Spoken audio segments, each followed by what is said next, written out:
Bienvenidos a esta primera presentación del diplomado del módulo 1 y en este caso en la semana 1 relacionado a la causación o a los mecanismos de causación relacionados a los problemas de salud. En este caso nos interesa discutir sobre el problema y la pregunta como eje medular de la investigación y específicamente dar respuesta a la pregunta de qué es un problema de investigación y cómo lo delimitamos, que es la parte clave para el arranque, para un buen arranque de un proceso de investigación.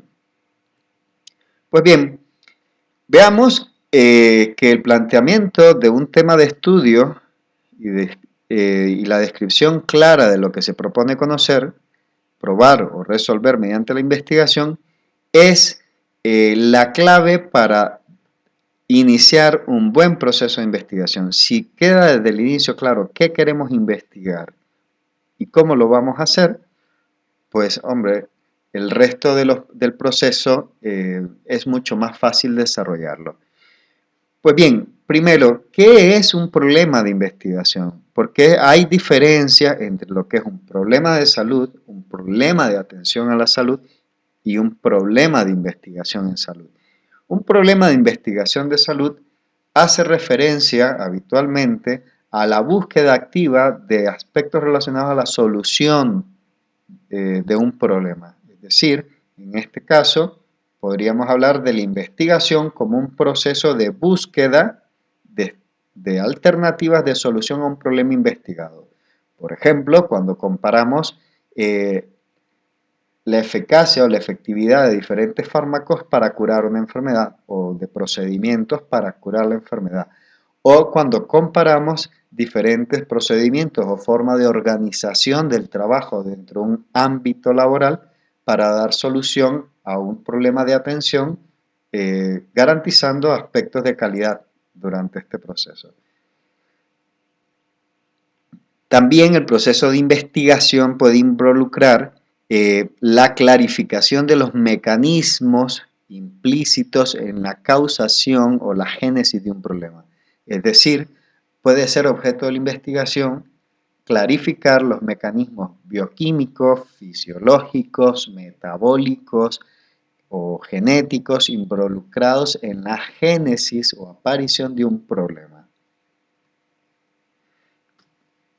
Por tanto, decimos que una investigación puede tener no dos ni tres, sino múltiples propósitos. Podemos acudir a la investigación, entre otras cosas, para describir un problema de salud y sus principales atributos o características, relacionados principalmente a la distribución y frecuencia del mismo, y suele ser, desde los estudios epidemiológicos clásicos, describir la distribución y frecuencia de un problema de salud al menos en tres grandes dimensiones. En la dimensión lugar, es decir, damos respuesta a la pregunta en dónde está presente el problema o en dónde afecta más. A la dimensión persona, es decir, damos respuesta a la pregunta de a quién afecta y cómo afecta diferencialmente a las personas según edad, sexo, nivel socioeconómico, edad u otras variables que puedan ser de interés para analizar esta distribución diferencial, y otras dimensiones como el tiempo, es decir, suele ser interesante analizar cómo ha evolucionado el problema a lo largo de un periodo de tiempo. Esto es muy interesante, por ejemplo, para evaluar la respuesta o la efectividad de algunas respuestas sociales o estrategias socialmente organizadas para dar respuesta a algunos problemas y evaluar si la respuesta ha sido exitosa, podríamos ver entonces o esperar una disminución del problema en el tiempo, y si no ha sido exitosa, pues un incremento del problema a lo largo del tiempo.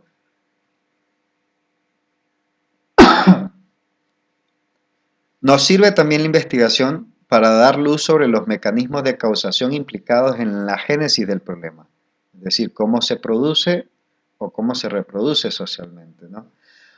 O generar hipótesis sobre estos mecanismos. Y para ello, pues hay múltiples marcos teóricos que pueden ser de mucho interés.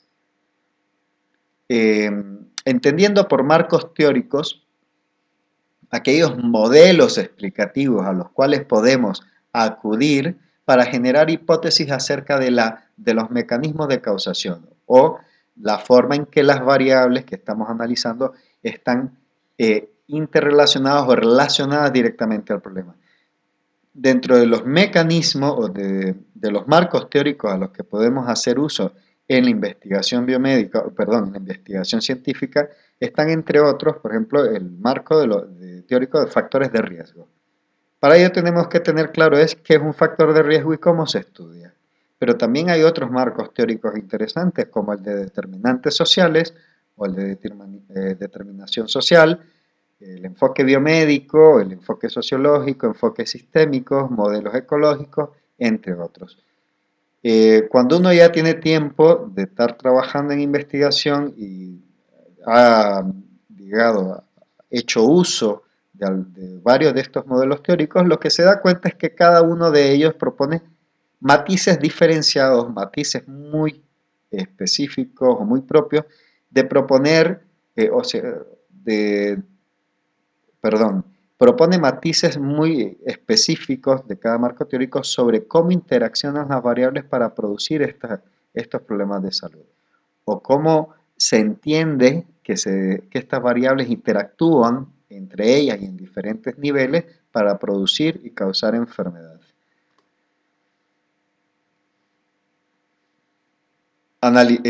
También nos sirve la investigación para analizar el impacto de las enfermedades o los problemas de salud en la vida y salud de las personas o en grupos sociales. Es por ello que muchas veces la investigación tiene como objeto evaluar, por ejemplo, el impacto de problemas de salud en la capacidad fisiológica o funcional del individuo, o en la capacidad laboral o de desempeño social de los individuos, por ejemplo, en medicina del trabajo, o el efecto que tiene los problemas de salud o las complicaciones de los problemas de salud en la capacidad de autocuidado de las personas. Y en este caso lo que medimos es la capacidad de desempeño en la vida diaria de los individuos. O medir niveles de dependencia, por ejemplo, para realizar actividades de la vida diaria. O podemos analizar también otros aspectos como por ejemplo los costos de la atención a los problemas de salud o sus consecuencias. También puede ser objeto de la investigación evaluar la respuesta social organizada o disponible para la atención de estos problemas y sus consecuencias, entendiendo por respuesta social organizada los programas y servicios de salud.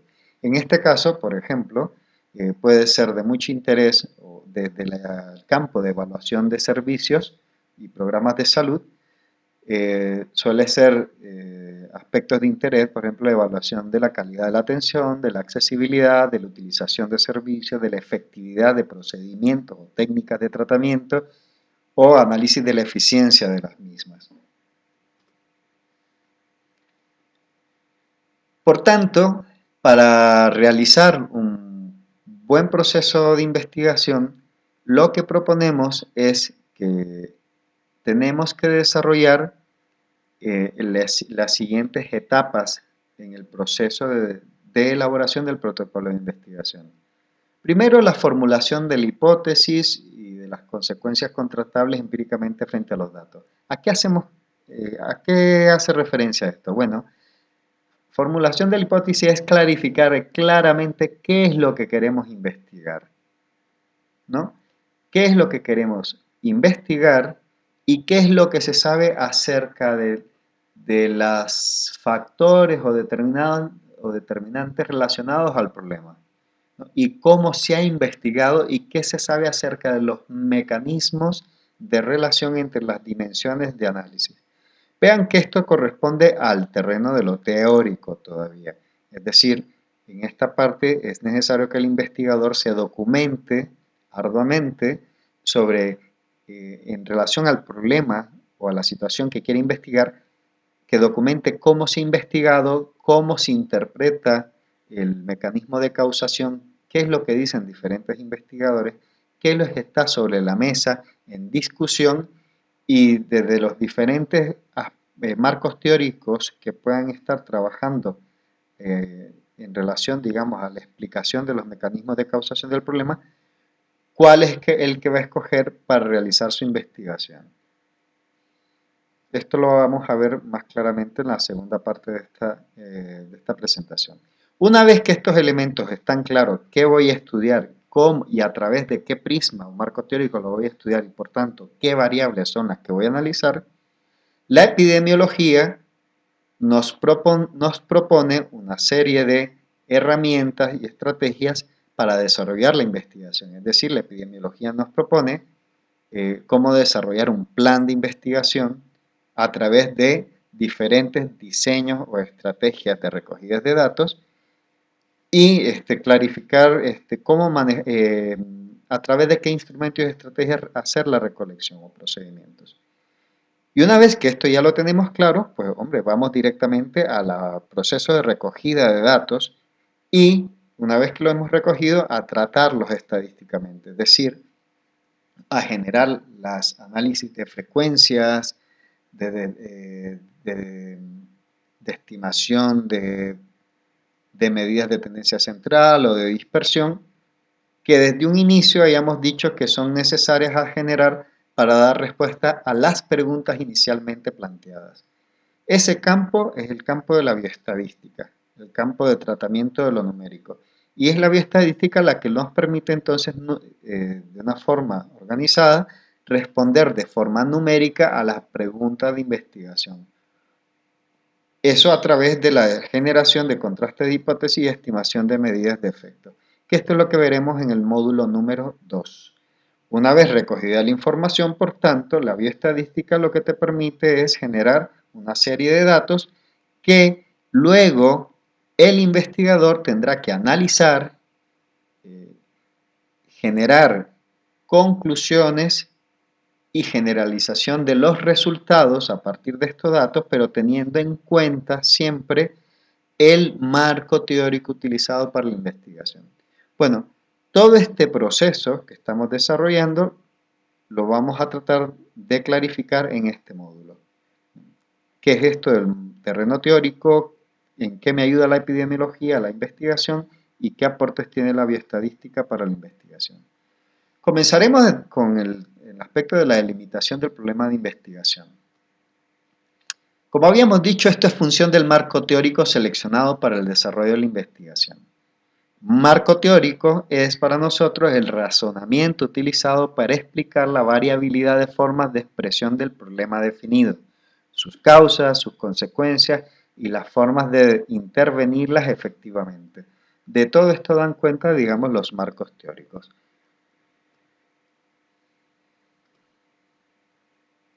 Bueno, pero es necesario, digamos, tener en cuenta las diferentes formas en que podemos analizar un problema de salud, las diferencias que hay entre un problema de salud y un problema de investigación. Un problema de salud puede ser, por ejemplo, una situación específica de daño a la salud presentado por un grupo poblacional o un grupo de personas.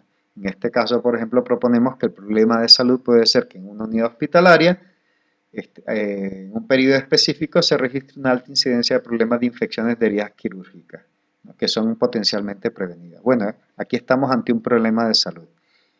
Pero este problema de salud tiene una serie de consecuencias como costo, morbilidad, mortalidad, discapacidad y también tiene una serie de mecanismos de causación o factores que desencadenan este problema, como por ejemplo el bajo apego a los protocolos de asepsia y antisepsia por el personal, que a su vez se pueden deber a problemas de abastecimiento irregular, insuficientes los insumos requeridos, o a problemas de calidad requerida de los insumos existentes, o a problemas de actitud del personal en relación al ejercicio de las prácticas.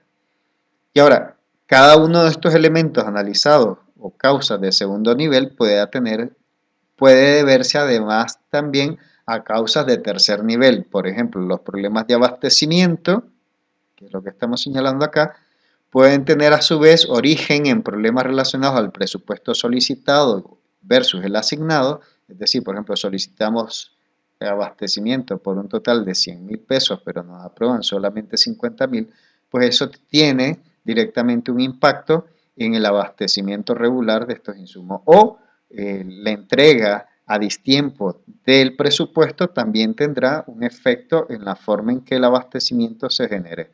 pero el abastecimiento también puede deberse a problemas relacionados a la gestión del insumo, es decir, no solicitarse a tiempo, solicitarse a distiempo o también no solicitarlo de forma adecuada. Los problemas de actitud en el personal en relación a los ejercicios de las prácticas, vean que también puede tener como causa subyacente problemas relacionados a la evaluación o monitoreo de la práctica, o sea, es práctica que no se evalúa, práctica que no se sabe si estamos haciendo el bien o mal, pero también puede estar relacionado, fíjense ustedes, a causas de tercer nivel o de un nivel que también sean, determinen también otros o estén relacionados también a otros eslabones. Por ejemplo, puede ser que el personal no esté realizando adecuadamente las prácticas, pero porque, por ejemplo, el insumo no esté llegando, ¿no? Entonces vemos también que las relaciones de causación son complejas, son multiniveles y no siempre de forma vertical, sino que también muestran normalmente pueden haber relaciones de causación entre causas de segundo nivel con de primer nivel y de tercer nivel. O sea, se hace una maraña muy compleja.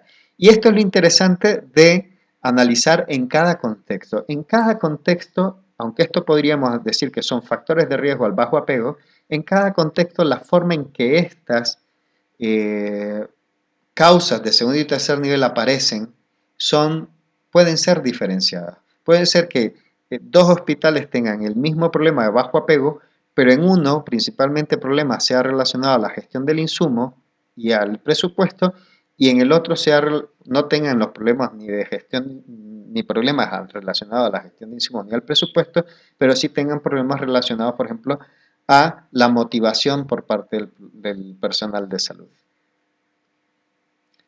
Entonces veamos, aquí, ¿cuál sería el problema de investigación? ¿No? Vean que lo que tenemos aquí es un esquema mental de un problema de salud, las consecuencias y causas relacionadas a ese problema de salud. Pero no hemos dicho, por ejemplo, hasta aquí, qué es lo que queremos investigar. Entonces, un problema de investigación puede ser, por ejemplo, centrarnos en algunos de estos aspectos de la cadena de causalidad o de consecuencia. Es decir, en investigación no se vale tratar de dar respuesta a todo al mismo tiempo, sino que tratamos de focalizarnos los esfuerzos a un aspecto de la realidad y tratar de entenderlo lo más profundamente posible y entender también de qué formas podemos revertir esos elementos. Por tanto, yo recomendaría, si este fuera un problema de salud, analizar o investigar que un problema de investigación potencialmente interesante o potencial a desarrollar podría ser analizar los problemas relacionados a la gestión de insumos. Otro problema de investigación podría ser analizar los problemas relacionados a la evaluación o monitoreo de la práctica, cómo se está realizando la evaluación, si es consistente, si se hace a través de los mejores estrategias, si está siendo funcional, si realmente es correctiva, cuando identifica problemas, entre otros aspectos. Otro problema de investigación que podríamos analizar es lo relacionado, por ejemplo, a la calidad de los insumos existentes. Es decir, los insumos que estoy adquiriendo son los que realmente necesito o me permiten tener los efectos deseados. Imagínense, por ejemplo, estar comprando medicamentos anticanceroso que no tenga realmente los efectos necesarios. Entonces, eso tiene un impacto directo en el efecto de la atención brindada a los usuarios. O sea, si el procedimiento requiere que el fármaco realmente sirva y estoy utilizando fármacos que no tienen buen efecto o buena eficacia, pues eso tiene un impacto directo en la calidad de la atención. Entonces vean que la investigación, por tanto, puede dirigirse a aspectos relacionados a la causación, pero tenemos que definir exactamente dentro de esta complejidad de causación en qué nos vamos a centrar en la investigación. Y a esto se llama delimitación del problema de investigación, ¿no? Entonces no vemos o no analizamos todo el problema de salud en su generalidad, sino que tratamos de delimitar una serie de aspectos y atributos del problema en los cuales vamos a centrar nuestra atención y vamos a centrar nuestros recursos a un periodo de tiempo para dilucidar el por qué ocurre o cómo ocurre. Pero también, además de centrarnos en las causas, podríamos también centrarnos en las consecuencias del problema, es decir, estudiar los costos sociales o qué costos genera al Estado atender estos problemas o cuál es la carga de morbilidad que generan estos problemas en nuestros pacientes o en la población, o la carga de mortalidad o la carga de discapacidad asociada a esta problemática. Entonces, desde acá tener claro que hay alguna serie de aspectos que son importantes como punto de partida en una investigación.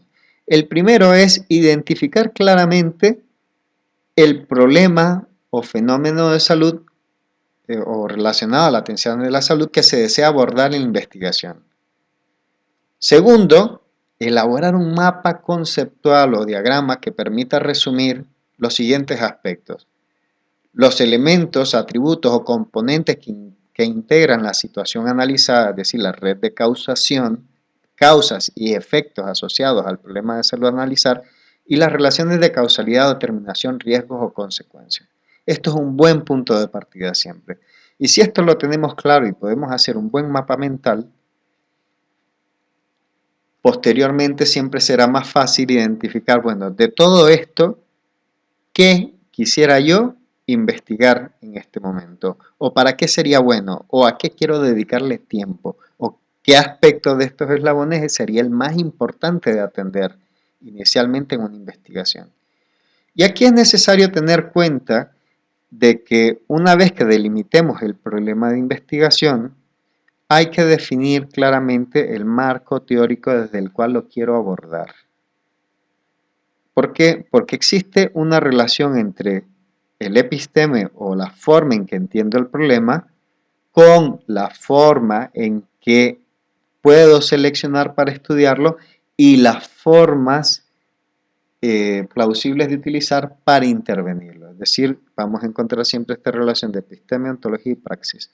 O sea, el marco teórico define la forma de estudiar un problema y la forma de intervenirlo. Veamos algunos ejemplos de esta relación, de cómo el marco teórico define las formas de estudios y las formas de intervenir. Por ejemplo, algunas investigaciones hacen referencia a evaluar la calidad o analizar la calidad de un proceso de atención. Pero yo digo, bueno, ¿y qué es calidad? ¿Y cómo entiendes calidad? Entonces hay que generar un concepto sobre lo que es calidad. Y si ustedes revisan múltiples autores, verán que cada autor entiende conceptos diferenciados sobre qué es calidad y cómo medirla. Por lo menos la Comisión de Acreditación de Hospitales de Estados Unidos propone que si vas a trabajar en calidad en salud, deberías de medir al menos 8 dimensiones que para ellos son dimensiones relacionadas a la calidad de la atención.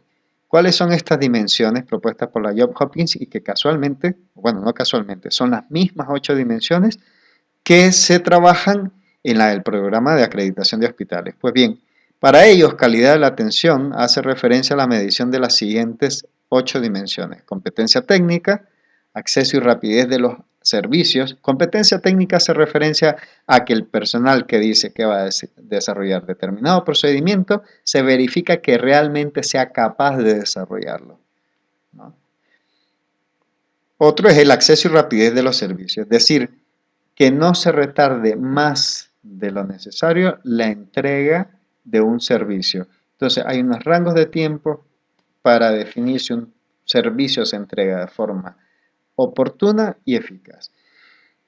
Las relaciones interpersonales, o sea, calidad no solamente es tratar bien a las personas, implica también otra serie de dimensiones, pero el trato es uno de esos aspectos. La continuidad de la atención, entonces no es solamente generar un servicio, o sea, generar la cirugía, sino darle seguimiento a la evolución de ese procedimiento hasta que realmente, digamos, tengamos la capacidad de darle al alta al usuario y aún en el alta darle seguimiento para garantizar una adecuada resolución al problema y restitución del individuo a una vida laboral o social satisfactoria. Se debe evaluar también la eficiencia de la intervención, es decir, que se desarrolle a unos costos socialmente aceptables. La eficacia, es decir, que el procedimiento realmente sirva para resolver el problema. ¿Están resolviendo los problemas de salud realmente nuestros procedimientos de intervención? Eso es lo que se responde, digamos, cuando hacemos evaluaciones de eficacia. De seguridad, o sea, no solamente realizar el procedimiento, sino también vigilar que no genere daños colaterales o efectos adversos. Y las comodidades, es decir, los aspectos relacionados a hostelería o al hospedaje de los usuarios dentro en el proceso de internación. Pues bien, Job Hopkins propone entonces de que si quieres trabajar calidad, tienes que medir estas 8 dimensiones. Al menos, puedes medir otras también, además de estas 8, pero estas 8 siempre tienes que medirlas. Entonces vean que si yo parto del marco teórico utilizado por la Job Hopkins para medir calidad, tendría necesariamente que medir estas 8 dimensiones, al menos. ¿Eso qué significa? Bueno, que tengo que ver, por ejemplo, que si quiero analizar acceso y rapidez de los servicios, pues tendré que utilizar instrumentos que han sido diseñados también desde esta perspectiva para analizar el acceso y rapidez de los servicios. Este instrumento para analizar esto puede ser, por ejemplo, el análisis de flujo de la atención. Quienes estén interesados en una herramienta gerencial que permite ver cuánto tiempo tarda un individuo desde que ingresa a una unidad asistencial y cuánto tiempo tarda para llegar, por ejemplo, desde el recepcionista hasta el que le da el que extiende expediente clínico, de ahí hasta el consultorio, de ahí hasta la unidad de laboratorio, de ahí hasta la unidad eh, por ejemplo, de tratamiento quirúrgico, y da seguimiento a ese ciclo y puede visualizar, digamos, cuánto tiempo dura. O desde que, por ejemplo, le das la referencia a un servicio asistencial hasta que se produce, digamos, la resolución de su problema. Y es de esta manera que se dan cuenta, por ejemplo, en algunos países, que en promedio, me acuerdo en España, en mi rotación hace unos 10 años, que se hablaba que en promedio, que tenía un problema con la velocidad de la atención de pacientes crónicos en ambulatorio para referirlos a atención especializada en unidades hospitalarias, donde hablaban que una vez referido una persona de tercera edad con un problema crónico a atención hospitalaria, en promedio duraba la realización de la cita entre 3 a 7 meses. ¿No? Entonces, ese tipo de análisis son muy interesantes de desarrollarlo. Esto, si tú haces esos análisis de flujos, te permiten generar modificaciones o intervenciones, pero en este caso dirigidas a modificaciones ya sea dentro de la infraestructura, es decir, eh, modelar o generar nuevas instalaciones con otro tipo de formas estructurales que permitan, digamos, la pérdida de menos tiempo para los usuarios a la hora, por ejemplo, de estar en un consultorio y pueden estar dentro de un mismo consultorio y en el consultorio puede llegar, por ejemplo, el mismo personal del laboratorio a tomar las muestras. Y de esta manera, por ejemplo, el paciente no es el que tiene que estar circulando, sino que, por ejemplo, son los servicios los que están en función del paciente. Estas modificaciones en la infraestructura o la lógica de los flujos de los usuarios o del personal asistencial, pues puede verse en otros países o en otros hospitales o en unos hospitales y que lo que proponen es disminuir la cantidad de tiempo necesario entre que se capta al paciente y se le da solución al problema.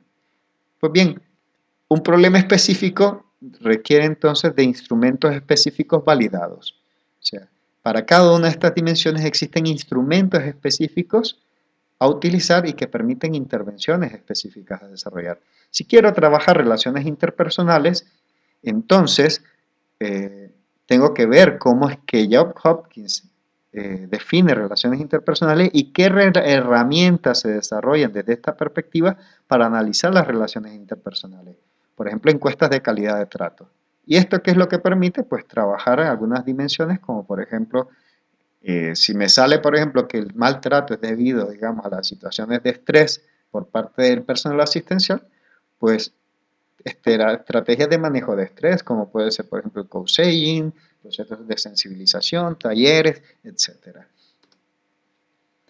Si yo quiero medir eficacia, entonces vean que para medir esta variable o esta dimensión, no me vale el análisis de flujo, sino que lo que me valen son otra serie de estrategias utilizadas y validadas para analizar la eficacia, como puede ser, por ejemplo, comparación de procedimientos, la comparación de complicaciones derivadas de procedimientos, efectos adversos, etcétera, ¿no?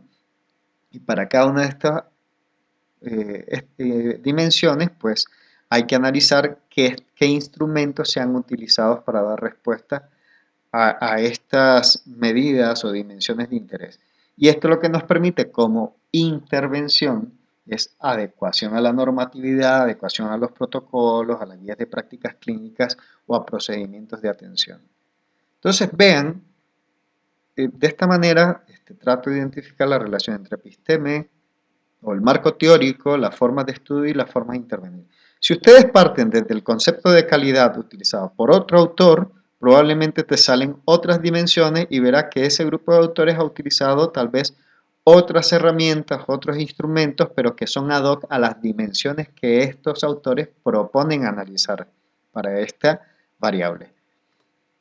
Por ejemplo, desde el mundo de factores de riesgo relacionados a problemas de salud, como por ejemplo la desnutrición. Podemos hablar de estilos de vida, socioculturales, biológicos, ambientales, relacionados con los servicios de salud, etc. Pero vean, factores de riesgo son en esencia como grandes cajones, pero que dentro de los mismos guardan una gran cantidad de dimensiones y variables que son de interés también a la investigación. Por ejemplo, relacionados a la desnutrición, estilos de vida, podemos ver, por ejemplo, algunas variables de interés como por ejemplo el número de ingestas, cantidad de ingestas, de alimentos, ¿no? Variedad de la ingesta de alimentos, la calidad de la ingesta de alimentos, entre muchos otros más variables relacionadas a estilos de vida, pero que son de interés a la hora de estudiar, por ejemplo, la desnutrición. Ahora, ¿cómo puedo delimitar yo un problema de investigación relacionado a los estilos de vida? Pues hombre, puedo seleccionar, digamos, que lo que me interesa en mi investigación analizar es la variedad de la ingesta en un grupo poblacional donde hay problemas de desnutrición. Bueno, pero mira, si quieres analizar variedad de la ingesta, hay una serie de herramientas, es decir, formas de estudios que han sido validadas para estudiar la variedad de la ingesta, como puede ser, por ejemplo, las encuestas de consumo en las últimas 24 horas o los diarios de ingesta. Entonces, vean, una vez que yo he delimitado el problema de investigación, me doy a la tarea de ver a través de qué estrategia otros investigadores han dado cuenta o han medido este problema de investigación y qué herramientas han utilizado y cómo se utilizan estas herramientas. Por tanto, si yo me hago un experto en cómo se utilizan estas herramientas, puedo seleccionar qué herramienta utilizar, la aplico y tendré la posibilidad de generar recomendaciones o actuaciones para modificar la variedad de la ingesta, en este caso, en el entorno donde yo realicé la investigación. Entonces, de esta manera es que opera el proceso de toma de decisiones en la investigación. Veamos un segundo ejemplo. Por ejemplo, esto puede ser de mucho más interés en atención primaria, pero también sirve en atención hospitalaria. Por ejemplo, quiero ver número de cirugías realizadas, ¿no? O número de partes autóxicos atendidos, ¿no? Son análisis de productividad en los servicios. Pues vean, ¿cómo analizo productividad? Pues en mi experiencia, por ejemplo, he visualizado muchos enfoques teóricos utilizados para el análisis de productividad o de resultados en salud, ¿no? Por ejemplo, este marco teórico funcional estructuralista que te dice, bueno, si tú quieres resultados en salud, lo que es necesario son al menos tener medido y garantizar al menos 10 dimensiones, dice. Un proceso de dirección y monitoreo y evaluación de los resultados para ver si realmente nos estamos acercando a estos resultados o no. Un proceso de control de la calidad asistencial para ver si estamos obteniendo los resultados con los criterios de calidad deseados o no. Un ámbito de gestión de recursos humanos para garantizar que este recurso humano esté capacitado para desarrollar estos resultados, un sistema de recursos financieros, es decir, para generar estos resultados necesitamos un presupuesto y ejecutarlo de determinada forma. Entonces, eso tiene que estar claro. También necesitamos, y esto nos lo dan los recursos financieros, una red de suministros adecuados, pero también la infraestructura adecuada a estos resultados. Es decir, si tú me estás pidiendo como resultado parto, necesito una infraestructura y suministros que me permitan la atención de parto. Si no me garantizas esta ascensión de esta disposición de suministro e infraestructura, pues no te puedo dar partos. Entonces, estos elementos son indispensables tenerlos controlados para obtener los resultados.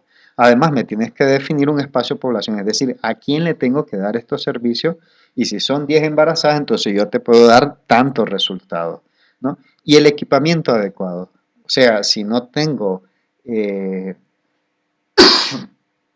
área de atención de parte autóxico o un ambiente para atender parto, no me puedes pedir que te dé como resultado partos atendidos. Entonces, el equipamiento es necesario, además de la infraestructura, los suministros, recursos financieros y lo demás. Pues bien, este es el modelo teórico que está implícito, por ejemplo, en nuestros procesos de certificación hospitalaria. Si ustedes analizan las guías o las cédulas de certificación hospitalaria, pues estas 10 dimensiones están muy bien recuperadas en nuestras guías de certificación. Esto no es, digamos, no tiene otra lógica ser que esto que nosotros también aplicamos en Nicaragua, pues tiene la misma base, que es la asesoría que nos daba la Johns Hopkins, que es la comisión o la Comisión de Acreditación de Hospitales de Estados Unidos, y donde ellos inicialmente comenzaron a hacer la vigilancia de sus criterios de certificación utilizando estas mismas dimensiones. Pero bueno, hay otros que dicen, bueno, es que, mira, el resultados en salud puedes analizarlo así, pero es que depende, hay otros marcos teóricos que son, digamos, funcionales en función de con quién vayas a trabajar esto de organizar los sistemas. Si tu población meta para trabajar resultados son gestores o equipos de dirección, date cuenta que los equipos de gestores no te atienden parto, no te atienden trauma, no te atienden cirugía, sino que su labor debe ser liderar y dirigir eh, un programas y servicios. Por tanto, esta lógica tal vez no es la más adecuada para ello. Si tú vas a trabajar con administradores, con líderes, con gestores de programas y servicios, probablemente te interesen otros marcos conceptuales para trabajar, digamos, resultados en salud. Entonces, para el mundo de los gerentes se utilizan otros marcos conceptuales para trabajar, digamos, lograr mejores resultados. ¿Qué es lo que se desarrolla o trabaja con los gerentes? Bueno, las habilidades de liderazgo, es decir, de detectar problemas, enfocar los recursos, alinear y movilizar los recursos e inspirar al trabajador, y las habilidades o capacidades de administración, es decir, de planificar las actuaciones, organizar los programas y servicios, implementar las actuaciones y monitorear y evaluar. La idea es que estos actores además tienen que estar monitoreando el clima laboral, es decir, ese medio ambiente donde las personas trabajan y el cómo se apoyan las personas para desarrollar el trabajo, y cómo responder, digamos, a las situaciones o a las necesidades cambiantes del entorno. La idea es que si estas personas, los líderes, tienen estas habilidades de trabajar en estas diferentes dimensiones, entonces tendrán la capacidad de mejorar los servicios y lograr mejores resultados. Pero miren, el objeto siempre son mejores resultados, pero desde este marco teórico las variables de interés e importantes cambian. ¿Por qué? Porque la población meta cambió. Entonces, cada marco teórico, si bien el, el resultado final se propone es el mismo, las variables que propone son más importantes suelen ser diferentes. ¿Por qué? Porque este marco teórico suele ser muy importante para trabajar desde los servicios operativos que entregan bienes y servicios a la población, y esto más bien para trabajar con administradores y gestores de programas y servicios. Siempre, digamos, el resultado esperado son mejores resultados en salud. Por tanto, las variables serán diferentes, las dimensiones son diferentes, la estrategia de trabajo son diferentes, los temas a tratar son diferentes, los temas a medir son diferentes, y bueno, y eso es lo interesante de tener en cuenta, digamos, de que hay más de una forma de trabajar un problema. Entonces, más de un marco teórico. También hay otros grupos de personas que hablan de que para productividad, y lo interesante es tener en cuenta, digamos, otras variables, y ellos engranan o estructuran las relaciones o las variables asociadas a productividad de otra manera. Por ejemplo, dicen, mira, sí, conocimientos y habilidades de la persona es importante, pero no es suficiente.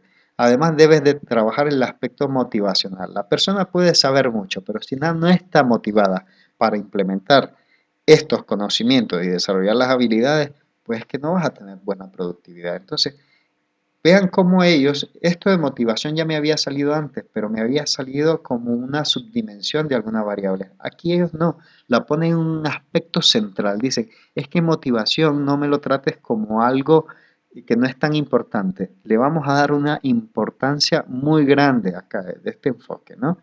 Y otro ámbito de interés o una tercera dimensión muy importante es el entorno laboral. Y el entorno laboral para ellos, vean que el entorno laboral no lo había desarrollado muy bien en las otras marcos teóricos. Aquí ellos lo desarrollan. Dicen, un entorno laboral es estas condiciones donde las personas trabajan y el cómo trabajan, pero está compuesto por varias variables. Dicen, carga laboral, es decir, cuánta chamba tengo. Entre más chamba, pues menos tiempo me da también de sociabilizar con los individuos, con de mi entorno y demás, más estrés. Pero además, si tengo una carga excesiva de trabajo, eso tiene un impacto directo también en la calidad del trabajo que estoy desarrollando. O sea, hay que tener, digamos, un balance entre calidad y carga laboral. A mayor carga laboral, a un determinado nivel de carga laboral, ya comienza a haber un impacto negativo en la calidad. La supervisión de soporte, dice, es parte del entorno laboral. ¿Qué es supervisión de soporte? Bueno, la supervisión dirigida a resolverle los problemas al individuo. ¿Qué no es supervisión de soporte? La supervisión de castigo. Es más, dicen ellos, si tú llegas a supervisar y en vez de solucionarle los problemas al trabajador, lo castigas, el efecto es que tienes directamente un impacto negativo en la motivación y eso tiene un impacto negativo en la productividad.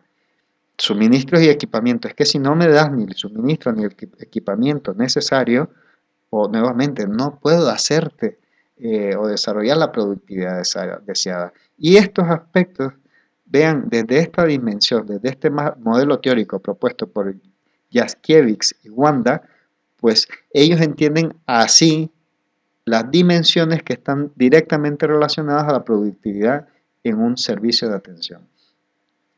Pero bueno, esto es un marco teórico. Desde este marco teórico, nosotros podríamos definir como objeto de nuestra investigación alguna de estas dimensiones, ya sean por sí mismo, por ejemplo, analizar los suministros o definir, por ejemplo, que estamos con la capacidad de analizar todos estos aspectos que se relacionan al entorno laboral y analizar nuestro entorno laboral, cómo está funcionando.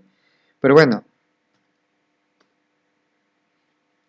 lo importante aquí, ya las conclusiones, es que cada modelo teórico propone un sistema lógico de variables y sistema de relación entre las variables relacionadas al efecto o al problema que queremos analizar, ya sea de causalidad, determinación de riesgo, etc. Da mayor peso a determinados mecanismos de causación respecto a otros, o más peso a algunas variables con respecto a otros. Y eso, digamos, es lo imprescindible a tener claro cuando arrancamos una investigación.